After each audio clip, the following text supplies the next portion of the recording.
The best way to make money on YouTube and become a massive YouTube celebrity is to actually get out in front of the camera and speak to your audience in person. You want them to get to know you, and you want to put your personality across in your videos. This will help to make you considerably more persuasive while simultaneously giving you many more options in terms of what you can create. And if you're going to do that, there's some crucial equipment and software you're going to need to invest in. This can be somewhat expensive, but if all goes to plan, it will pay for itself over time and it will be money well spent. Just as a note here, if you're not comfortable going in front of the camera, you can still be very successful with a YouTube channel, and this will reduce what you need to invest in. We'll discuss these alternative options in subsequent videos, so you can skip most of this one for now if that's your intention. Let's look at some of the hardware you'll need. Of course, the most basic hardware you're going to need is a camera, and this is what you'll use to capture your footage, and that means the quality of the camera is going to directly influence the quality of your videos. There are numerous factors to consider in this case. One is the resolution, and here you'll need at least 1080 pixels. For now, most people still do not have a 4K display, meaning that you don't need a 4K camera, and 4K creates very large video files which are hard to move around and edit. But if you want to offer the utmost crispness and also future-proof your setup, then choosing 4K is a great option. Another option is your frame rate. Now, this will generally be either 30 frames per second or 60 frames per second. Once again, 60 frames per second is an optional advantage which will make your footage that much more attractive and give it an almost too real sense of fluidity.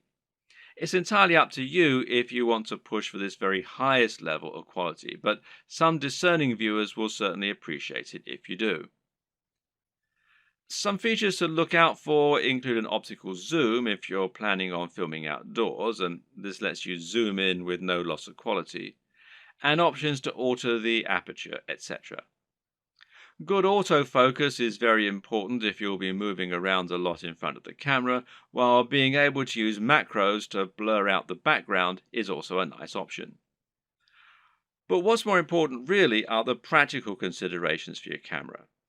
Having a mic jack, for example, is a very good idea because it will give you the ability to improve your sound quality. Likewise, a wide-angle lens is a very good idea if you're going to be moving around a lot and capturing dynamic footage. Something that you should also absolutely consider a requirement is a screen that can be rotated to face forward. This will allow you to make sure that you're in the shot before you start vlogging. And of course, there's no reason you can't do all this using multiple cameras. Many people will use both a GoPro for capturing more action-packed dynamic footage and then a regular camera for their vlogging. If you want to go budget, then you can get by using an iPhone camera or a Samsung camera on your phone, as long as it's a newer model. But if you're serious, then you should at least invest in a basic camera along the lines of, say, a Canon G7. Also important is to get a tripod. Is it possible to film without one? Well, sure, you can always balance your camera on a pile of books on top of an ironing board. But you'll find out that lining up good shots ends up taking a lot more time than you will be willing to go through on a regular basis if you take this approach. A tripod will thus save you a huge amount of time while also getting better angles, thereby giving your channel a higher quantity and quality of videos, which is obviously going to be a very good thing in terms of getting lots of views. Another thing to look for potentially here is a tracking head from the likes of Manfrotto, who also make tripods. This will allow you to attach your camera on top of your tripod and then let you perform panning shots and slow zooms. This is what will give your footage a much higher level of professionalism, and it's very important if you're planning on doing product reviews and want to feature slow pans of the items you're reviewing. These work by providing friction on a rotating pivot and a handle. You then gently push on the handle with just a finger or a palm, and the resistance will keep the motion slow and smooth as it gradually moves around the object in focus. It's important to use a manual focus during these shots rather than an automatic one. It's often said that the best lighting is natural lighting. To get a great shot, try to line yourself up so that you have a large window letting in natural light from the side. This will give you what's known as Rembrandt lighting, which is a professional and very flattering looking type of lighting.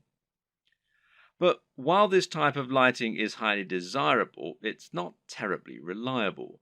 You can't trust in natural light to always be available when you need it, and you can't limit yourself to only filming at certain times of the day. So you need to make sure you have a way to set up the perfect lighting when you need it. How are you going to do that? Well, with some kind of lighting setup. And a great choice is to get two soft boxes. Now, these take up a fair bit of space, but it's worth it as it will allow you to design your lighting however you wish and make sure that your subject matter is well lit and that your footage is clear and bright. Now, don't underestimate this. In fact, in many cases, it can be more important to ensure your footage is very light and very bright than it is to use a camera with a high definition. This will make your footage look more professional and more appealing to watch. Want to go one step further? Well, depending on the nature of your videos, you can get creative here if you want. Jonathan Morrison has a YouTube channel that's all about showcasing technology products in the very best possible way and making them highly desirable. This gets him a lot of views and helps him to sell a lot of affiliate products, which of course means that manufacturers are happy to work with him and to supply free products for review. One trick he uses to accomplish this is to use colored lighting. He'll often light phones and other gadgets in a bright pink, green or purple hue on a white background, which makes them look more modern and more crisp, especially with his high-quality video equipment. The great thing is that colored bulbs are actually very affordable, so this is something you can mimic fairly easily yourself, should you want to. Just like it's important not to underestimate the importance of your lighting, you also need to ensure that you never underestimate the importance of your sound quality. If you want to make your video look and sound professional, then it's absolutely crucial that you have good quality sound and don't just get a muffled sound into a regular camera microphone from a distance. Things like acoustics matter, and even if your viewers don't notice the difference, they'll be able to feel the difference. Things like this make a massive psychological impact and can be the difference between a channel that has high production values and that people love to watch, and one that looks unprofessional and that nobody takes seriously. Fortunately, sound is a relatively easy thing to get right, and the best way to do this is with a basic external microphone. You can get a lapel mic, also known as a lavalier mic, easily enough, and then attach it to your phone or camera to record your audio at the same time. Better yet, find a high-quality microphone that you can plug directly into your camera's mic jack. The Blue Yeti Snowball microphone is one of the most popular choices among YouTubers right now, and it is a very affordable option that will provide a crisp and clear sound quality very easily. As well as hardware, you'll also need to invest in some basic software and other intangibles. The most obvious thing here is your editing software, which you're going to use to take your footage and turn it into something that has a narrative structure and that's actually fun to watch. There are plenty of options here, which include Sony Vegas, Final Cut Pro X, iMovie, and Adobe Premiere with After Effects. Your choice will depend on personal preference, budget, and your computer. But either way, you will need a professional editing suite in order to make your videos look the part. This is what you'll use to cut and stitch together your footage, and it's what you'll use to add things like music and logos. There are numerous graphics you'll also want to add to your videos. For example, you'll probably find you need some kind of logo to overlay on top of your videos if you want to build a brand. This is important as it will help to ensure people know who you are and that your videos and content are from the same creator. A good logo should be coupled with a good name, and ideally, the two together should be enough to communicate everything new viewers need to know about your brand. If you get this just right, then people should be able to tell from those things alone whether they be interested in your channel and potentially subscribe with no further information. Other graphics will also come in handy. For example, you might want to use bottom thirds, which you will overlay on top of your video as a way to annotate what's happening on the screen. Then you might want to find some stock images that you can use to illustrate points that you're making or that you can use in conjunction with your recorded footage. On top of this, you'll need to look into video and sound for your videos. One important thing here is a video opener, which is a short clip that will play at the start of your videos and help you to further cement your brand while indicating that the video has started. Music can be very useful and would allow you to make your videos a lot more engaging while also being able to invite emotional responses. So, where do you find all these extra materials? One answer is to pay for your materials to be created on a site like Fiverr or Upwork. These sites will allow you to find freelancers who can create your materials for you and make them look very professional.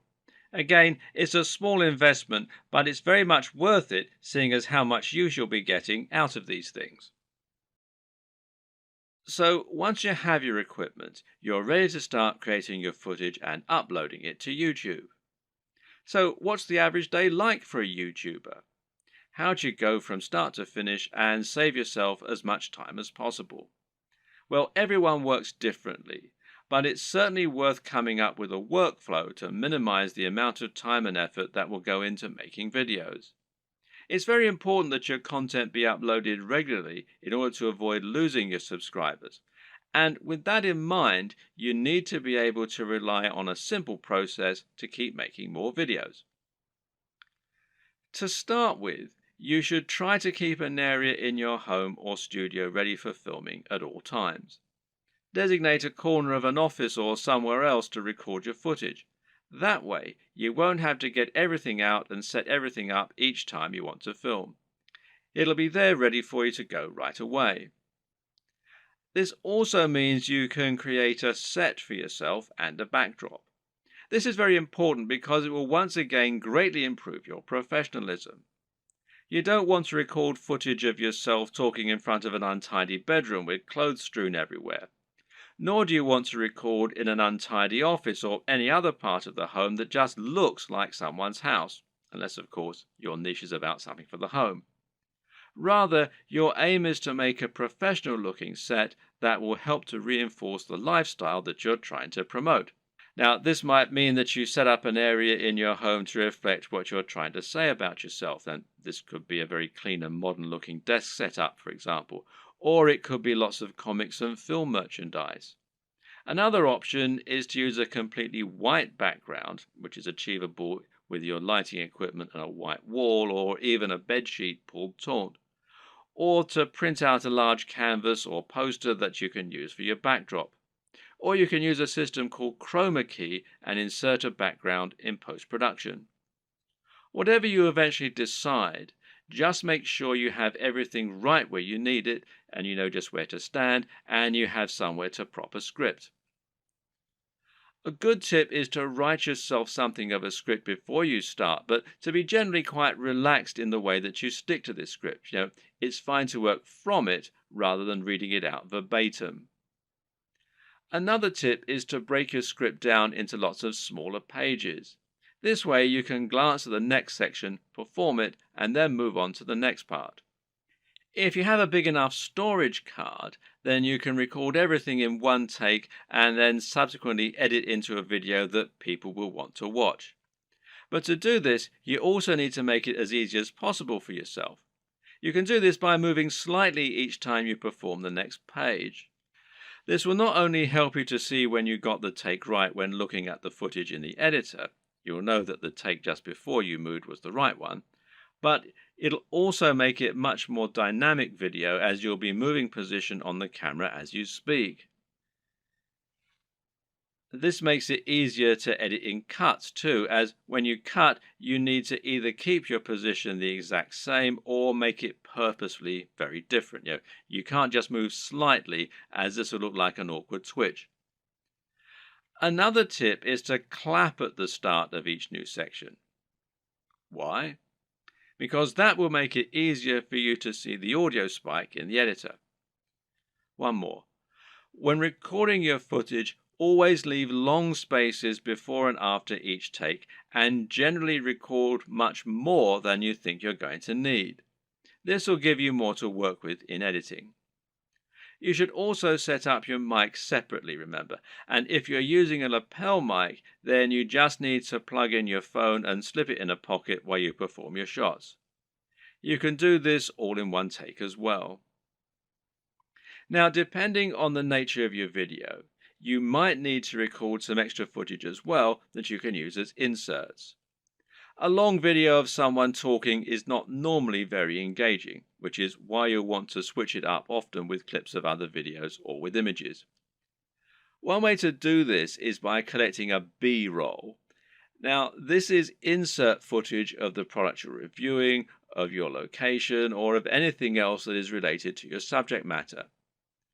The way you'll then use this is to have your audio running continuously in the background and then switch the footage of you speaking for footage of your products or of the environment. Collecting B-roll is a definite skill and will involve using the tracking head and tripod as discussed earlier. Try checking out technology videos from the likes of Android Authority, Techno Buffalo, and The Verge, amongst others, and you'll find they always include shots of phones and computers next to pens and paper, or by running water, or in the middle of grass and plants. In any case, the environment helps to showcase the beauty of the design and engineering, and it makes the shot more interesting, than just a simple shot of a phone in someone's hands. This shows off that lifestyle again, and it makes everything look attractive and desirable. Once again, you can always record more than you think you're going to need. You'll be surprised of just how quickly you can run out of B-roll while talking, so get as many shots as you can possibly think of. You can also use other types of insert footage. For example, you might want to use footage of yourself working out while talking about fitness, or you might want to use clips from other YouTube videos, being careful about copyright, of course. The latter you can accomplish by using various tools that allow you to download YouTube videos. A good choice is Hyper for YouTube, which you can download for free from the Windows Store. There are all manner of other ways to collect fun footage too. How about using a time-lapse, for example? Timelapse Pro is an app for Android, iOS and Windows, and it's perfect for creating time-lapses of all kinds of things. Once everything is done, you're ready to edit your video. Open it up in your chosen video software and import it along with all the additional graphics, sounds, and other materials you intend to use. You now want to sync up your audio to your video, and most programs offer easy ways for you to do this. In Adobe Premiere, for example, it's a simple matter of right-clicking on both and then selecting Synchronize and then by audio track. Now the audio will be in sync and you can just put the video on mute so that it's replaced by the high quality audio you recorded separately. Now just link the audio and the footage so that any edits you make will affect both as though they were recorded at the same time from the start. You'll want to line all this up so that you have all your footage in order and so that there are no awkward pauses. It's also important to keep things moving and to keep things dynamic all the way through. If you're using lots of B-roll, then you should make sure you move from panning shot to panning shot. It should never be motionless or you'll lose focus. So make sure that you record lots of footage so that you have lots to work with, but then edit heavily too so that you're losing lots of it. Once everything is in order and the sound is lined up, you can then start to insert your extra footage and lay this over the top, intersperse it. Normally, You'll keep the audio going continuously and just cut back your video as you do this. If you watch the aforementioned Android Authority videos, then you'll notice that they tend not to have much of themselves talking at all. They have a clip at the start and at the end, and perhaps one or two in the middle, and the rest is all B-roll. Finally, try adding the video opener, any bottom thirds, and your logo and your music. And make sure that you get the audio balance right with the music, and consider using a small introduction before the opener. These final touches will give your video a real air of professionalism while helping to really drive home your branding. Now you just need to save your video in a format that YouTube likes, such as MP4, and then start to upload it to your YouTube account. All this can take a fair bit of time, so be sure to leave yourself time unless you have a really fast connection. And this will be even truer if you're using 4K footage. A tip is to use Chrome to upload. Google made Chrome and they own YouTube, so the two play nicely together. If your upload is interrupted and you're using Chrome, then you'll be able to resume it from where you left off later on, even if the computer's been turned off. While your video uploads, you can use the time to fill out a few of the extra details that YouTube requires from you. YouTube will ask if you want to monetize your video with ads, for example. And of course, the answer is yes, as long as you aren't overtly selling anything in it. Likewise, you'll be able to write your title, your description, and your keywords. Make sure that your title is descriptive of your video, while also being something that people will want to search for and something that people will be tempted to click on when they see it. We'll go into this in more detail in a subsequent video. Finally, make yourself a thumbnail to act as the image that people are going to see before they click on your video. If you don't do this, then YouTube will select a still from the video itself, and while this can work, it might not give potential viewers the right impression of what your video is all about. The right thumbnail image can make a huge difference by making your video much more appealing and impressive looking when it appears in the feed.